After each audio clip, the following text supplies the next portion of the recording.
जी श्री शिवाय नमस्तुभ्यम। मेरा नाम कृष्णपाल राठौर है और आप महारौर राजगढ़ का यूट्यूब चैनल देख रहे हैं। पंडित प्रदीप जी मिश्रा के आश्रम में हम इस वक्त मौजूद हैं और यहाँ पर तमाम सारी कहानियाँ देखने को मिलती है। तमाम सारे परिवार अलग अलग कहानियों को लेकर आते हैं।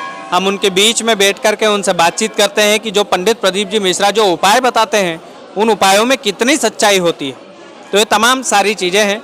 हमारे साथ एक बुजुर्ग अंकल है, उनसे बातचीत करते हैं कि वो कहाँ से आए हैं। नमस्ते अंकल। नमस्ते। कहाँ से आए अंकल आप? मैं यूपी उत्तर प्रदेश से। एटा से आया हूँ। अच्छा, बड़ी दूर से स्पेशल यहीं के लिए आए हैं आप? हाँ, धर्म है ये हमारा। मैं जात से ब्राह्मण हूँ और शंकर जी का उपासक हूँ। शिव भक्ति यहाँ खींच के लाई है मुझे। शिव भक्ति यहाँ पर इतनी दूर इटारसी से यहाँ पर खींच के लाई? एटा से आया हूँ मैं, यूपी एटा। एटा से? एटा जिले? एटा जिले से शिव भक्ति खींच के लाई है। क्यों? जिसकी आस्था जिसमें है वो आदमी वहाँ जाएगा। दूसरे, यहाँ पर जितना भी प्रवचन या बातचीत सुनने को मिलती है हमें शिव तत्व से ही मिलती है और शिव तत्व ही आदि पुरुष है। वही एको ब्रह्म द्वितीयो नास्ति वाला सवाल है। हम सनातन हैं, सनातन के मानने वाले हैं, उसी अनुयायी पे हम चलेंगे। हमारे धर्म के लिए तो लोग उंगलियां उठाते हैं, इधर उधर से ढूंढते हैं। क्या मोहम्मदन या ईसाई या क्रिश्चियन के लिए कोई ढूंढता है इस चीज को?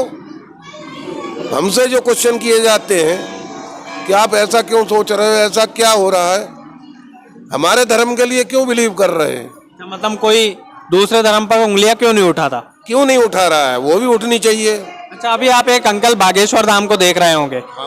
उनकी तर्ज पर लोग पंडित प्रदीप जी मिश्रा से भी सवाल कर रहे हैं कि वो भी पाखंड फैलाते हैं, पंडित प्रदीप जी मिश्रा भी पाखंड फैलाते हैं।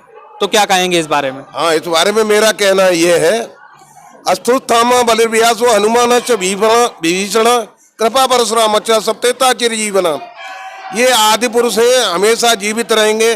जब तक राम की संज्ञा, शिव की संज्ञा, कृष्ण की संज्ञा यहाँ चलती रहेगी, सनातन धर्म जब तक चलेगा तब तक ये जीवित रहेंगे साथ के साथ। ये महाभारत का क्लियर सारांश है। विभीषण पर्व में इस चीज को दिया गया है। अच्छा, मिश्रा जी, पंडित प्रदीप जी मिश्रा पाखंड फैलाते हैं कि नहीं फैलाते? पाखंड नहीं है, ये हमारी आस्था है। अगर आपको किसी के ऊपर आस्था है, विश्वास है, तो आप उस चीज को मानिए। नहीं विश्वास है तो मत मानिए।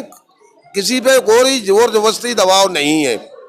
हमारा दिल करता है तो हम ईश्वर को मानते हैं, कोई आदमी किसी को मानता है। हम किसी के धर्म के लिए बिलीव नहीं करते तो हमारे धर्म को बिलीव मत करो। मेरा सारे संसार से ये कहना है। दूसरे, जो इस भारत में पैदा हुआ हिंदुस्तानी है, सनातन है, वो चाहे वो हिंदू है, चाहे मुस्लिम है, या सिख है, या ईसाई है, सभी धर्म के लोग सनातनी हैं। सभी सनातनी है। जो इस भारत की अन्न खा रहा है वो सनातनी है। तो ये जो सनातन संतों के ऊपर जो सवाल उठे जाते हैं, जो पूछे जाते हैं इनसे, उस बारे में क्या कहेंगे? उस बारे में मेरा कहना यह है कि हम अगर नहीं कर सकते तो दूसरे को हम बिलीव न करें। किसी भी आदमी पे उंगली मत उठाओ। अगर आप किसी की तरफ एक उंगली उठाते हैं, 3 उंगली अपनी तरफ उठती हैं कि तुमसे ज्यादा गलत कोई नहीं है। क्यों? आप देखिए, उठा करके इसको क्लियर देख लो कि एक किसी की तरफ उठाएंगे कि तुम गलत हो, तो 3 हमको कहती हैं कि तुमसे ज्यादा गलत कोई है ही नहीं। तो इस चीज को हम क्यों नहीं सोचते? हाथ तो हमारा ही है, प्रकरण तो हम ही दर्ज कर रहे हैं।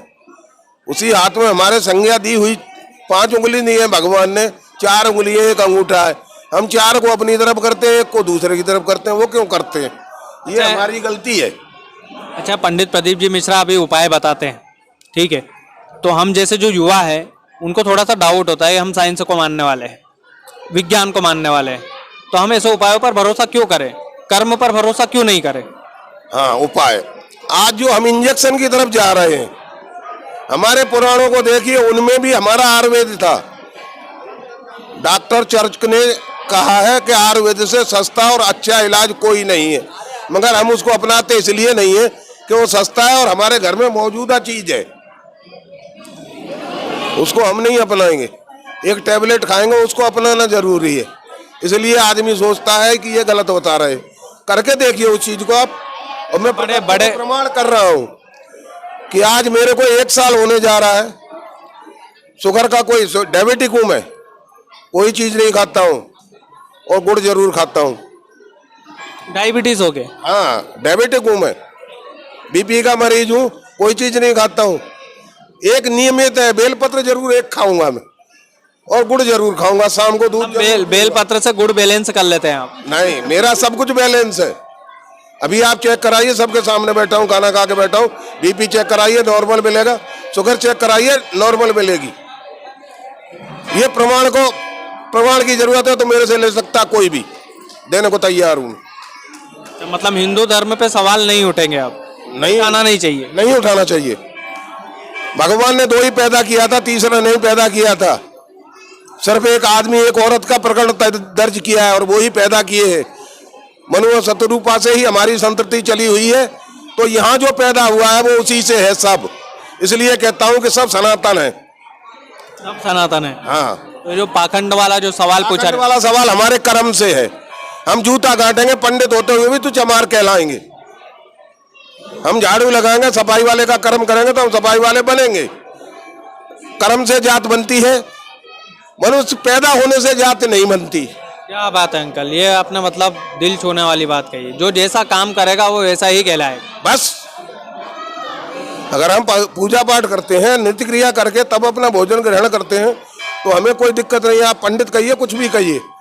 दूसरे हिंदुस्तान में आज जो चलाया हुआ इन नेताओं ने कि 4 ईयर नौकरी मिलेगी आगे सेना के लिए, मैं कहता हूं भारत में जो पैदा हुआ उसको 5 साल पहले गवर्नमेंट की सर्विस करनी चाहिए, उसके बाद किसी और में जाए। चाहे वो किसी भी कास्ट का हो, किसी भी जात का हो, चाहे वो एक धनाढ्य का है, चाहे एक गरीब आदमी का बच्चा है, वो 5 साल गवर्नमेंट की सर्विस करे। चाइना रूल अपनाया जाए यहाँ, हर एक धर्म के लिए, हर एक जात के लिए, हर एक के लिए लागू होना चाहिए ये। बिल्कुल होना चाहिए। हाँ, चाहे वो भारत का एक लीडर का रहता है, वो भी इसमें आना चाहिए लड़का, कि 4 साल वो भी नौकरी करे हमारी तरह। ये नहीं है कि हम गरीब आदमी थे, हम अनपढ़ थे, उस समय हमको 32 साल रगड़ा गया और देश के लिए मरे, हम देश के लिए जिए और आज भी देश के लिए हैं। क्या बात है अंकल, आपके विचारों को सलाम है।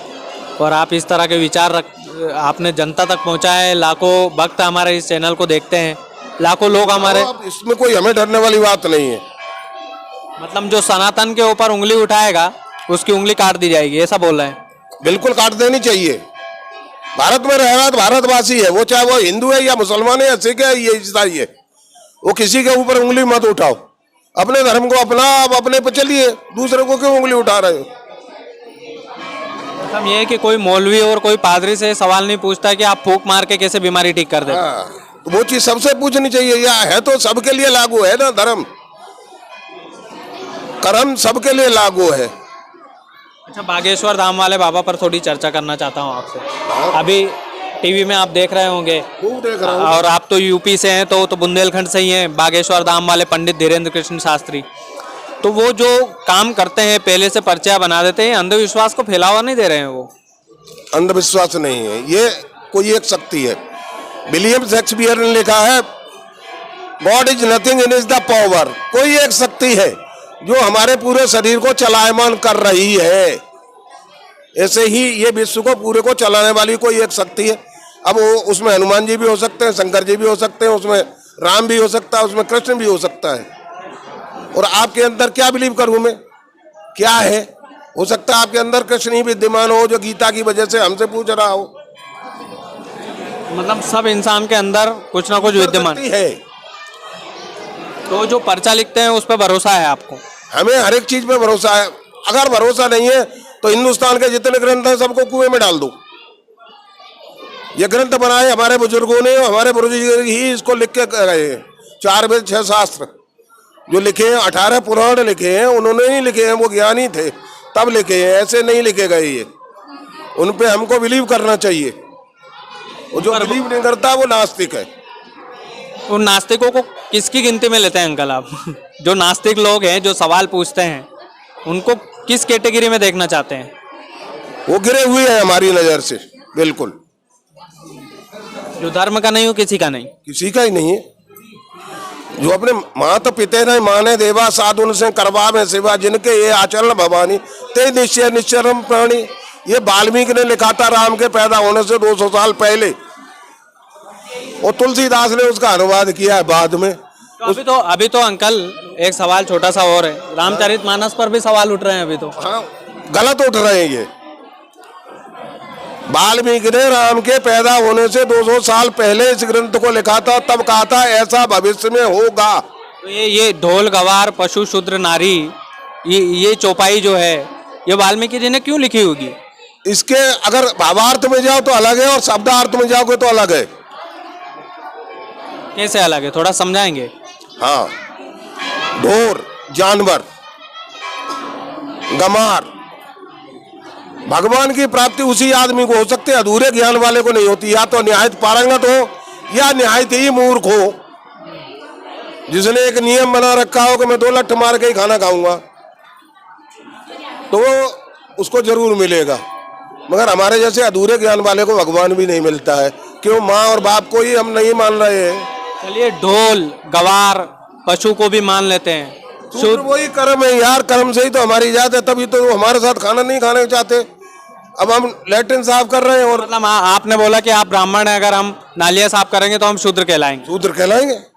चलिए, आप विवेचना करने वाले ने तो विवेचना की थी इससे, हमारे शरीर से, स्थूल से। जिसने ये ग्रंथ बनाए थे उसने विवेचना हमारे स्थूल पे की थी कि मुंह से जो बोलता हुआ दिमाग जो बुद्धिमानी है वो ब्राह्मण है। नारी को कैसे गंवार बता सकता है कोई? नारी को कोई कैसे? नारी ऐसा है, जिस जात में जाएगी उस जात की रहेगी, उसकी कोई जात नहीं है। इस चीज को याद रखना, संस्कारी होना चाहिए। और ऐसा ही संत जिस धर्म में अपना के संत अपनी विवेचना कर रहा है, जिस धर्म को फैला रहा है, उसका वो संत है, उसको उसका ज्ञान है। क्या बात है अंकल, मजा आ गया आपसे बात करके, बहुत बहुत धन्यवाद, दिल से धन्यवाद। तो ये तमाम सारी चीज़ें अंकल ने बहुत अच्छे से समझाई है।